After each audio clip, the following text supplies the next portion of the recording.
আইসিইউতে এনে ভর্তি করা হয় আসিয়াকে। অবস্থার অবনতি হলে নেওয়া হয় লাইফ সাপোর্টে।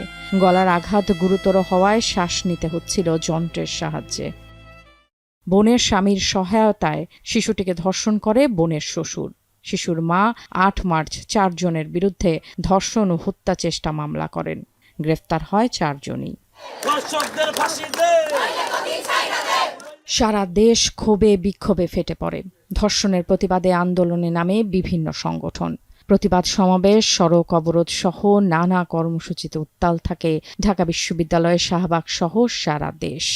ধর্ষকের সর্বোচ্চ শাস্তি, ফাঁসির দাবিতে সোচ্চার হয় সচেতন নাগরিক। এর মাঝে উন্নত চিকিৎসার জন্য আসিয়াকে নেওয়া হয়েছিল সম্মিলিত সামরিক হাসপাতালে, কিন্তু আপ্রাণ চেষ্টায় সাড়া দেয় না আসিয়া। ২৪ ঘন্টায় ৪ বার হৃৎপিণ্ডের স্পন্দন বন্ধ হয়ে যাওয়া আসিয়ার অব্যক্ত অভিশাপ যেন বারবার উচ্চারিত হচ্ছিল। কোটি মানুষের ফরিয়াদকে পেছনে ফেলে আধফোঁটা আসিয়া ঝরে গেল। ঘুণে ধরা সমাজের কাছে রেখে যায় কিছু প্রশ্ন আর রাষ্ট্রের কাছে ন্যায় বিচারের আর্জি।